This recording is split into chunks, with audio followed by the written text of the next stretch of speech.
So, hi Chitwan. First of all, let me welcome you to this series of conversations with About Her. So, as you probably know, the idea here is to get women achievers, who we call women trailblazers, to come and share the journey of their lives with us, to tell us about their struggles, challenges, ups and downs, highs and lows, achievements, so that other women who either listen to them or read about them get inspired. They get Okay. motivated to step out of their comfort zones or whatever else is holding them back and realize their full potential. And eventually, we want to build a community of women who are there to inspire, support, empower each other so that we grow together. Now, you've, of course, made a name for yourself in the field of interior designing. And today, we would like to hear your views on some of the questions that we have for you. So, thank you, first of all, for being with us, taking time out of your schedule to be with us. So, welcome. And here goes. Okay. My pleasure. Thank you. Yeah. So, a little bit about your early life and childhood, like an icebreaker. Well, okay, great. So I was born in Delhi, and at a very young age, my father used to work for the Indian Railways, and he was posted to Mozambique. And so I lived many years, almost 6 or 7 years in Maputo. And at the age of I think 7, I knew 3 languages, which was Hindi, Wow. English, and Portuguese, because um, Mozambique had just got its independence from the Portuguese at that time. So that's why Portuguese. And I went to an international school, and so I was exposed to many nationalities at a very early age. At the age of 11, my parents moved back to India, and I was put at my father's old boarding school, Lawrence School, Sanar, where I spent 7 very, very formative years of my childhood. So that's a little bit about my childhood. And do you think, like, whatever you, as a child, whatever you experienced or went through, had an impact on your later life? The kind of person you became or the kind of person you are now? Definitely. I mean, I think, having had the, well, privilege or exposure, whatever, for a very young age to be and I'm talking about, the 70s. I'm not talking about today's world, right? So to have lived abroad, been in an international school, and then suddenly from one extreme to the other, which is a boarding school and a very, very, like, it wasn't a, it was, I don't know if people know about it now, but it was a very Spartan sort of military, as all, it was an ex-military sort of school, but yeah, so very Spartan, very, boarding schools anyway. Uh, you have to be independent. It's a different way of growing up. So yeah, so it was from one extreme to the other, and I have to say, it has shaped the way I am today to a large extent. And if there's anything I learned was never give in, which is really my boarding school's motto. Mm-hmm. Okay. Yeah. And that's something that I kind of, it goes through in my life. And as one says, you don't know what you can do until you don't do what you do. So that's what it is. That's so you got to try. Absolutely. Yeah. Okay. So, what motivated you to get into interior designing as a career option? So going back to school, there was a really, really amazing ceramic department there, great teachers, and I found this love and passion for ceramics. And if I may boast, I kind of won the ceramic prize for, I think, 2 or 3 years consecutively. Wow. And so in that sense, and arts and design is all related. So I post doing college, I then set up my own pottery studio in Delhi. And that's, again, I'm talking about the late 90s, where, you didn't get materials easily. I remember going to Chandni Chowk to buy glazes and, get, it was like a novelty to be able to own a kiln or, you know, a potter's wheel, etc. So I set up my own studio called Kiln 2000, and I taught, I exhibited, and yeah, it was a very exciting time. And post that, I moved to Tokyo with my husband, and there I continued this whole passion for pottery at the Japan Pottery Club. I exhibited at Mitsukoshi Ginza, and somehow, stumbled onto this couple who used to do public art and were working on, a big project at that time called Roppongi Hills, and we collaborated together for an Italian restaurant.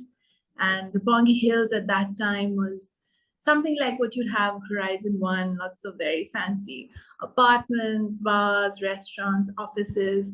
And for me, it was like nothing I'd ever seen. And I have to say, the cutting edge design, the aesthetics, everything, it just really appealed to me. And I think that was the beginning of my interest in interiors, So yeah, that was one of my biggest motivations at that time. And yeah, that's what got me in.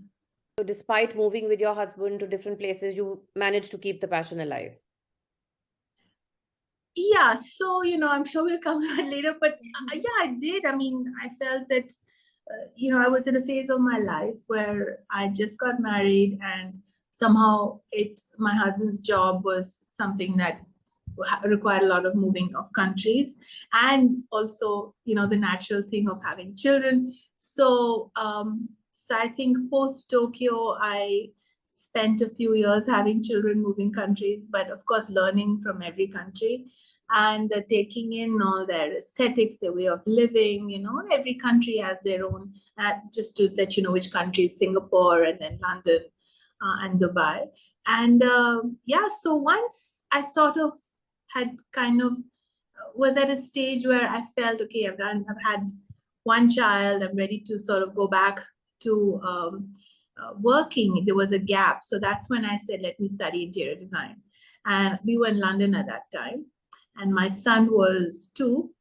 And I went back to school, and I remember, being at school, being a mother, and then working at night on my dining table for hours. And that's the kind of effort it takes, I guess, Yeah. to do it all, as they say.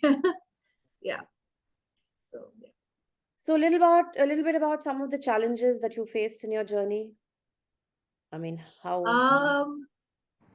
Yeah, I mean, I think the challenges, I'd say, well, particularly towards interiors and what I do, are probably the same that, most designers face: bad contractors or difficult clients, or, and Pinterest, by the way. For me, that's actually hugely challenging, because most of the clients look at Pinterest and say, I can have this, but then the home is something else. So, so that's, one of the things. And then obviously there's client, budgeting, timelines, and sort of meeting everything as a designer, right? To sort of deliver that project. Or yeah, so those are, I think, the challenges of my work. And of course, the journey that you take to sort of overcome, and you learn through each project, that how you, take on this challenge, and how can you do better next time. I think that's sort of, I guess, my journey. You learn as you go, and each project. Yeah, you learn. I think that's a natural process in any career, I suppose. Yeah. Of course. And any special challenges because you're a woman?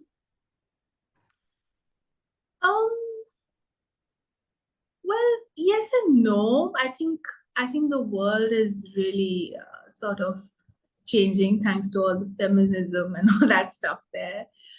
The work I'm in, it's quite common for women to be designers. Of course, if you're dealing with labor and contractors and builders and all that sort of thing, it is fairly male dominated from that point of view. Yeah. But I think the way to sort of overcome it, and for any job really, is just to be really good at what you do and know what you're doing. People, you command that respect by just knowing it, knowing your job well. And so that's something I have to say now I have the benefit.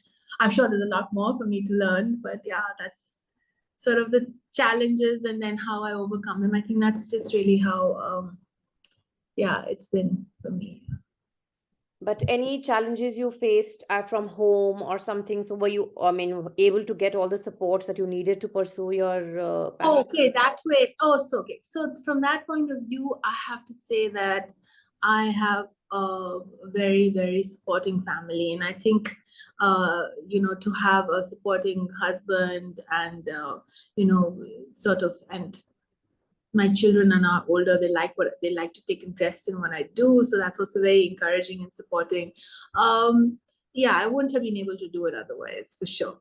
So But I yeah. think it also in a way works for men, obviously it's just more cliche to say, okay, men go to work and women are generally the ones who take care of the kids and all that. But honestly, I don't even think men can do the job well if they don't have a good, happy environment at home, right? If supporting wives to take care of the kids and all that.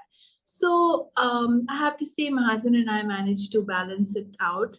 But I also am blessed that when we moved back to India, we decided to sort of be near my parents and the extended family. So I get a lot of support. So I think that has played a huge part in, helping me go to wherever I am today. Yeah. Okay. So yeah, so a mom, a wife, a daughter, daughter-in-law, and an interior designer. So how do you juggle so many roles and how do you balance out? Hard work, honestly, I have to say, there's no escaping it. Yeah. I do wake up early in the morning for the children before they go to school. My older one's going to college this year, so that's. But if they work deadlines, then you have to be up at night, and I do it. And I put in that work, so those hours if required, and I think that's the only way you can really do it all. I think it's very hard and simplistic to say, okay, my work hours are so and so to so and so time. But the nature of my work is not such. It's sort of quite demanding, especially people's homes. It's a very aspirational space for people, and I get messages at 12 o'clock at night, which I choose to ignore, of course. But I got an idea from Pinterest, and stuff like that. So yeah, but delivering, so when it's required, you have to put in the time, post in our work and all that. That's all happened. That's what I do, and that's how I managed to do it all. So what, I mean, if something comes up together, so maybe, a work emergency along with something so how do you do that then? It's hard. I mean, this is one, in fact, May is going to be one of those months. And I'm really, because I have 3 projects that are finishing. I have my help who decided to go for a wedding. And I have my son's 12th boards. Well, he's in IB, so those exams. And I have, so I have everything just coming together. So somehow, I don't know, I find a way. What can I say? There's no sort of cookie cutter approach to this. I think you just find ways to, having said that, these projects were meant to be timed differently. One was meant to finish in Jan. These things happen, right? And the other one was meant to finish in December. And, but somehow they're all finishing this month. So so so that's just the way it is. And of course, like I said, I'm going to be able to do this because I have a lot of support from my husband, but my children are also now at an age where I can sort of leave them, they're independent to a large extent, so that plays a big sort of factor, actually. That's true. Okay, so what would you say has been your biggest achievement or your biggest success so far? Okay. So maybe if you'd asked me that question 10 years ago, I probably, would have answered differently, right? Because I think the first thing is just to get started, and that in itself is a success, right? Yes. But once you have started, then the other way is to constantly think about how to do better and improve, right? So it's, it's a different perspective of what you sort of like, deem as success. I'd say when I first set up my pottery studio in sort of late 90s, was, I thought, successful. And now I think my success is the fact that I have a lot of confidence and respect from my clients. I'd say that's what sort of makes me feel that it's been, that's my success. I'd say when I walk away from a project and I know it's gone well, and there's, I've been blessed with really like a lot of confidence from my clients, for my work. Okay. So, All right. yeah. So we're all humans. We have our bad days. There are days when we don't want to go to work, when we maybe just, lounge at home or whatever. So when you have such days, how do you keep yourself motivated and inspired to kind of keep going? Okay. So, how do I keep myself inspired and motivated? I think it's the creative challenge of my work. I just love it. I think about it all the time. I think I sort of finally am in the space that I truly am passionate about. So yeah, that's what motivates me. But yeah, having said that, sure, there are days when it's hard. You have to reach site. You may not be well. It's all those things do happen. But then I look at the end goal, and I know that I've got to, I'm blessed to have this great work, and I got to finish it, right, and I do it well. So I think that's what keeps me inspired and motivated. Yeah, and the creative challenge. That's the biggest motivator, actually. Each project has a different creative challenge, and I think that's my thing. That's my motivation. Be able to create something different every time. Yeah, I'm sure, because every project in that sense is different. You may Yeah, be, it's of course, different. with designing homes, Different. but every home is different, every client is different. Yeah. So yeah. And I'm not just doing homes, I'm doing restaurants, and other things as well, offices. So, and dealing with builders, dealing directly with architects, dealing then just with a client and their home. So everything is a different aspect. Every project then becomes different in how that whole equation works. Yeah, I And guess the expectations. creativity Yeah. can never be boring. Pardon? Creativity can never be boring or uninspiring. No, it can never be boring, right? Because Yeah, I'm like, right. oh great, I've got this new projects, and now how am I going to create this? It's like giving birth to a baby almost. And then when you see it, complete, you're like, okay, so I created that, and I walked away sort of giving happiness to my client or whoever it was, and myself Yeah. mostly. So also, so yeah. Definitely. So that's motivating. Yeah. Okay. So future, 10 years from now, where do you see yourself? 10 years from now. I'd say I'd have a very different answer if you'd asked me this question 10 years ago. But, I think 10 years from now, I would like to be sort of somebody who's, at least in my own way, contributed something towards design, towards aesthetics, I don't know, and perhaps been a part of a very exciting project, which has sort of, been, there are a lot of words people are using these days, sustainability and all that sort of, environmentally friendly, all those kind of, so how can I use that in my work? And I'd like to be a part of that in some way, I'd say, and not just purely look at, the look and feel, and, just not just purely look at it as like, okay, we're building this and we're going to make it look like this and that, but also look at other aspects of it. So in that sense, yeah, that's what I'd like to be, sort of recognized as someone who's contributed towards design, aesthetics, environment, all that, sustainability, and yeah. So some of the most important or, crucial learnings of your life, I mean, as a working lady, as a mother, or what do you think life has taught you? What has life taught me? Well, I'd say, well, I'm going to be 50 this year, and I can openly say that on camera. I'm very happy I've lived 50 years. Mhm.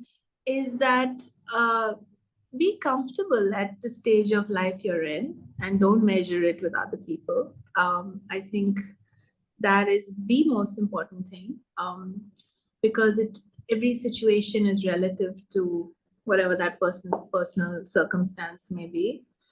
And yeah, I think that's something which is crucial. And having the ability to do and achieve whatever you want to try and achieve is more important than just sort of thinking about it and not doing it and just sitting down. It's fun to just give it a shot and try. Yeah. That's important. Yeah. Okay. So you feel should not be, like just by getting swayed by what people do, but basically being able to do what you want to do. Right? That's what you mean.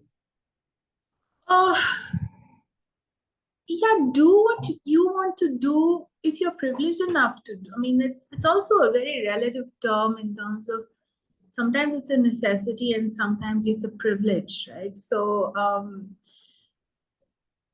if you have the privilege, then don't waste it. Yeah. And if you have to do it but you'd rather do something else, then it's a different way of looking at it, right? So like as in you'd rather be in a different career, but you have to do this because it's what sort of makes you live it on a daily basis. So those are different ways of looking at it. I don't know if I've answered your question completely, but maybe you could No, maybe I see, digress. life means different things to different people. We all look at it differently. Yeah. The same question Yeah. obviously will be answered differently by different people. So it's your perspective, which is Yeah. And also, I have to say, you see, in the 60s, people were just living like till their 40s, right? So it was very different ways of looking at life. Now we have longer lifespans. Everything is viewed differently in terms of careers. You can change, you can do a lot of different things with that longer lifespan, or maybe I think an average lifespan today is at least 70, I'd say, right? Mhm. So yeah, so I think use it, and it could be different things that you do at different phases of your life. In the 30s or 20s is something else, 40s is something else, and it's all work related. It doesn't. Yeah. There's also that whole thing of, as women, so to speak, we are biologically the people who, if you want to have children, are the ones who can have the children, right? So there's that whole thing. What is it that Amartya Sen talked about? The missing income. Yeah. So that is a very vital role, right? It's about giving back to society, because there's so many ways of giving back to society. Is the other biggest thing is to procreate, right? And for the next generation to grow. So women in their own way are doing that job, right? And it could very well be, since we have longer lifespans, that you say, okay, if you really, and if you are one of those people who want to have children, that you spend that first few years of your life,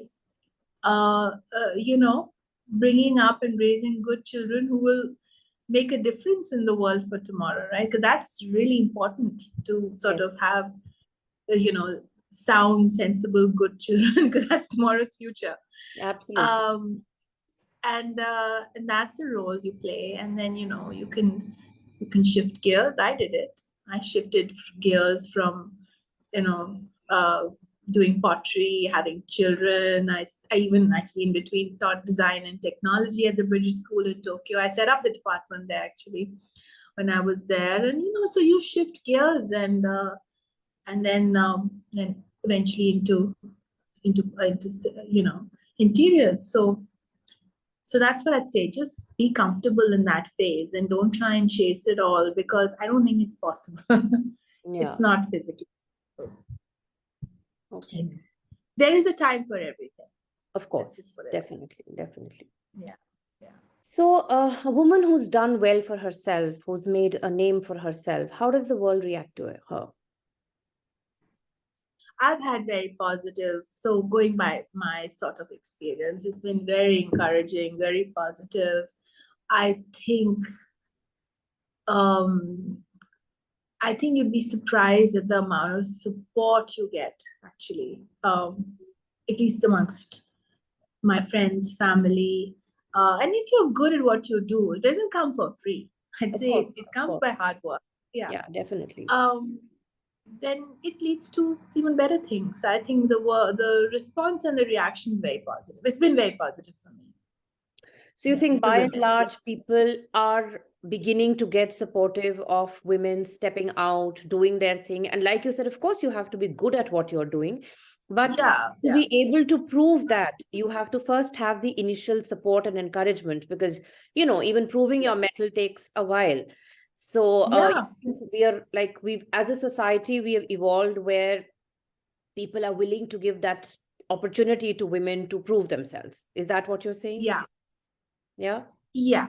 Provided you have, you can do it and you prove that you can. I mean, not just somebody who's just asking for all that without uh, doing the work that, knowing the work well. Yeah, Yeah. of course.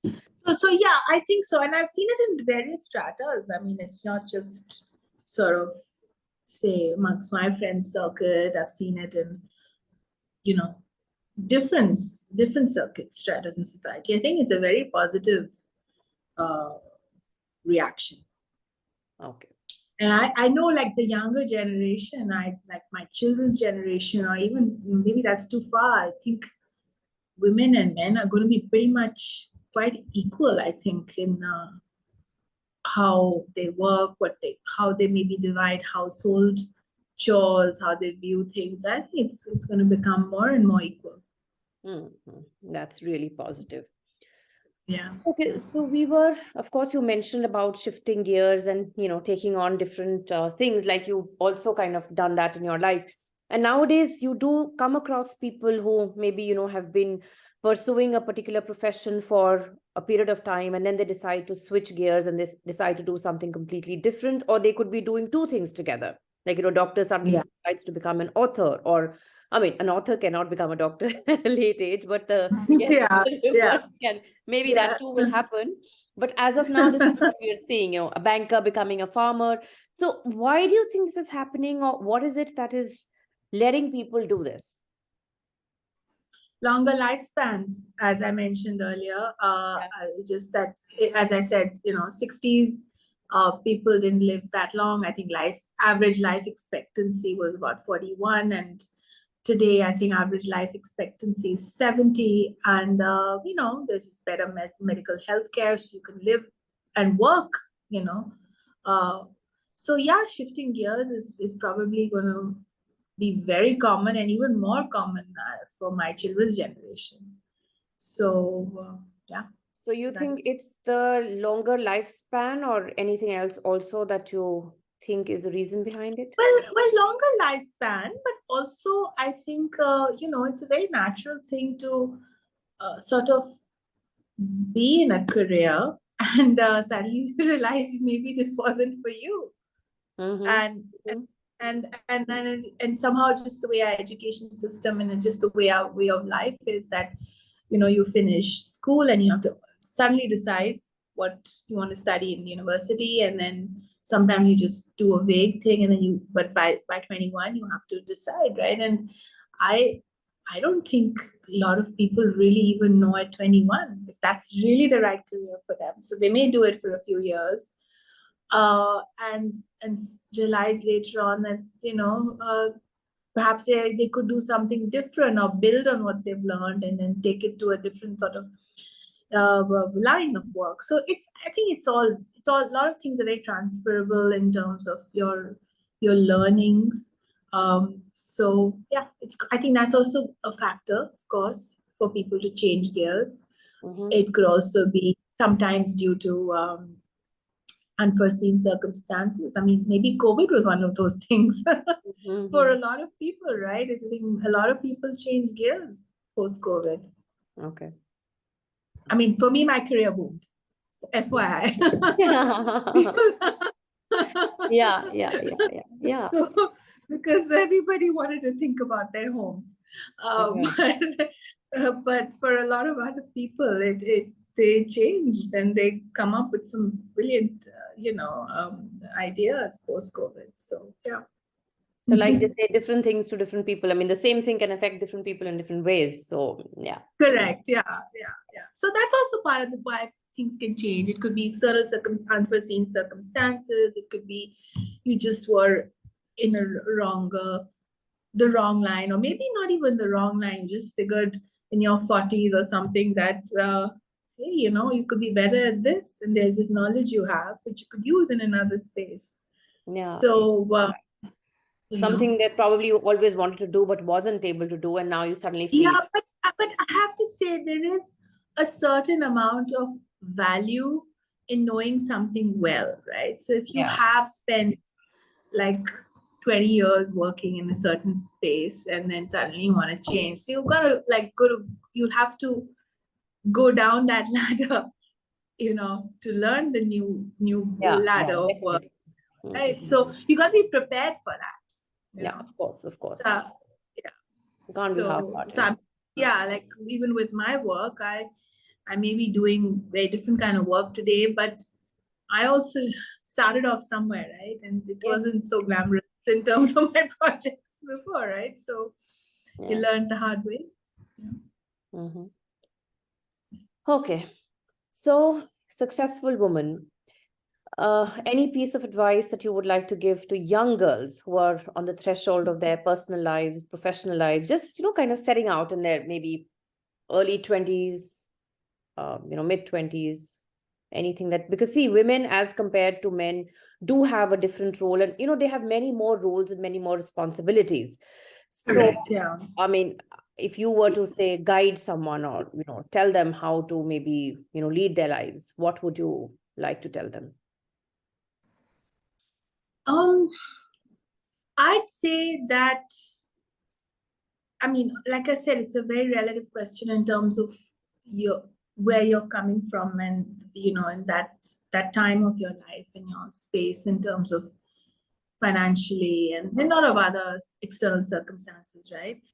But I would say that it's really important as women to have the ability to be financially independent at any point in their lives, whether they're doing it at that point or not. So work towards that. I'd say that's one of the things. And if you're in your 20s and 30s, you're sort of figuring it out, right? So I'm assuming you probably are going to be working and trying to save money and earn and build a name for yourself, and maybe perhaps have children. So it's a kind of a sort of it's a sort of learning phase of your life.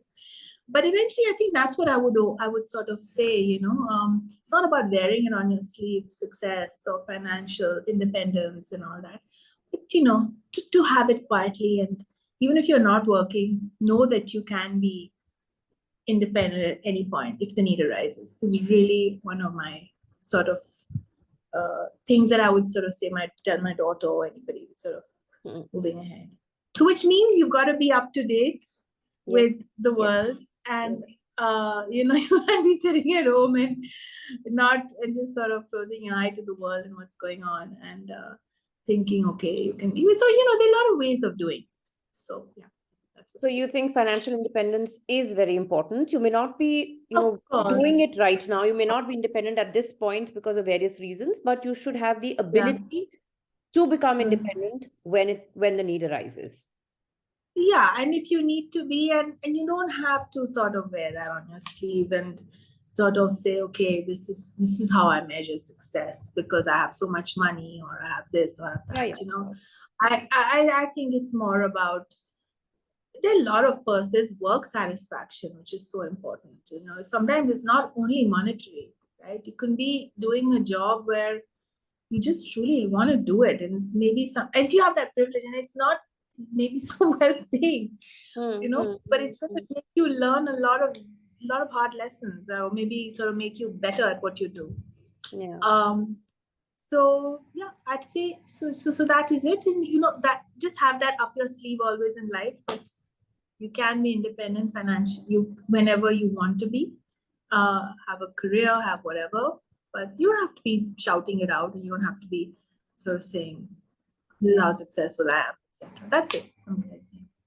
Yeah, I think that gives you, if you have that in your mind that you can do it, then that'll give you that confidence, the ability to kind of hold your head high and not like, look towards someone Yes. to support you or to be Yes. there or to take care of you. Yeah.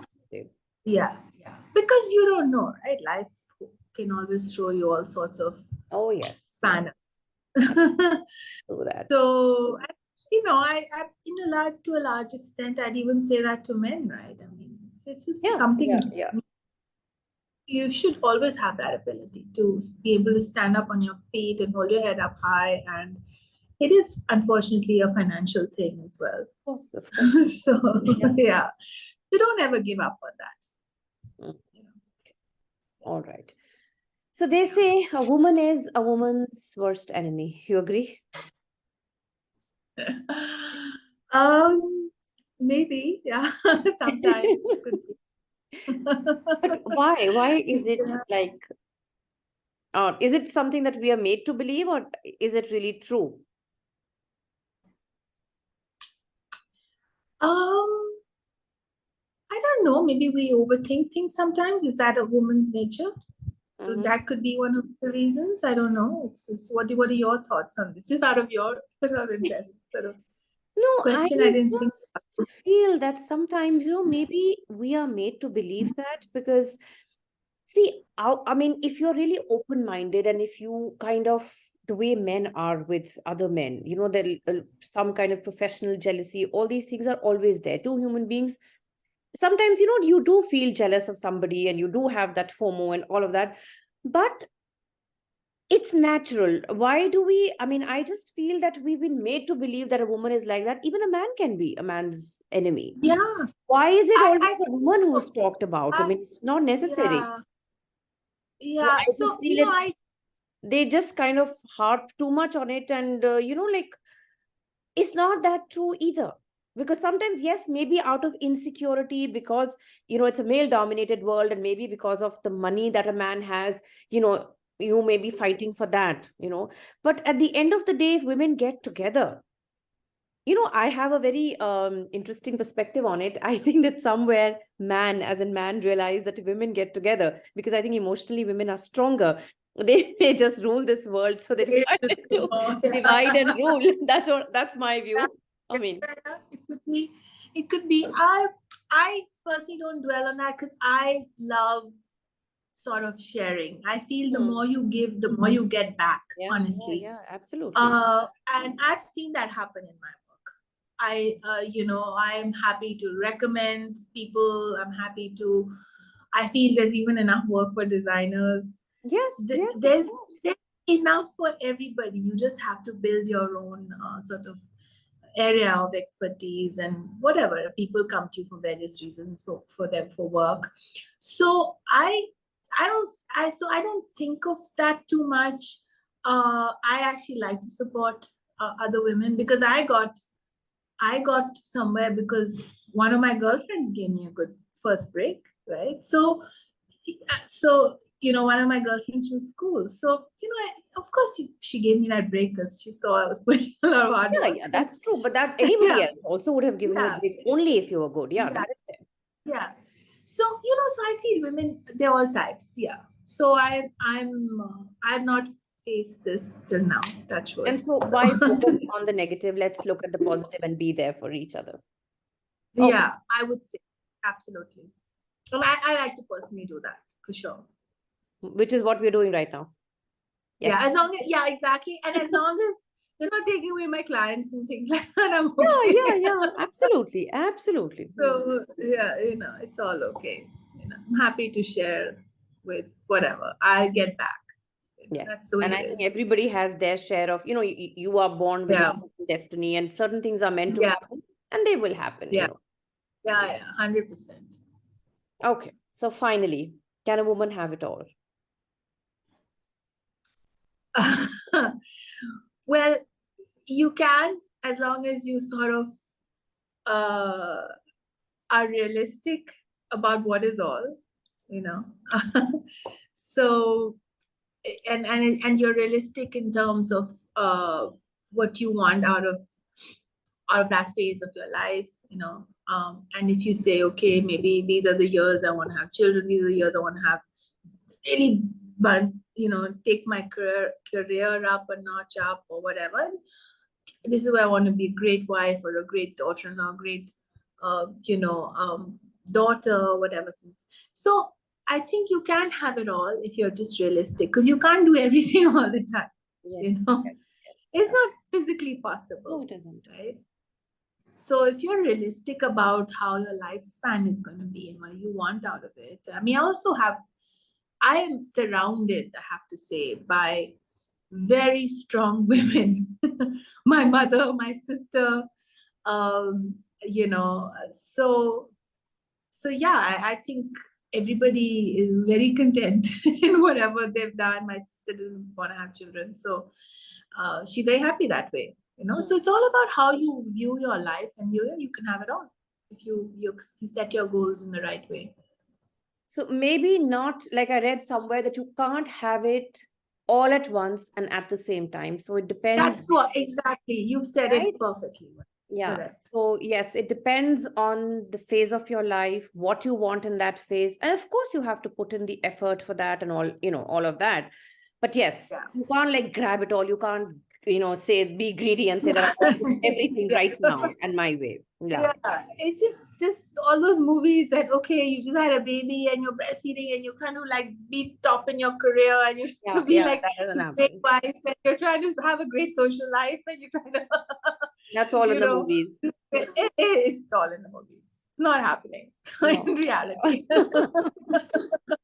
So let's be, so as long as one is realistic and you sort of realize that this is the time in your phase of your life that this is what you focus on, and then there are other phases where you focus on different things. I think through the whole lifespan, your lifespan, when I'd say when you kind of become an adult at 18 or 20 perhaps or whatever, and you sort of look back and say, yeah, I did have it all because I did all those things when it was the time to do it. Yeah.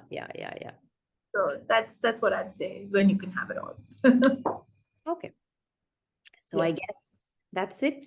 Thank you. Okay. Great.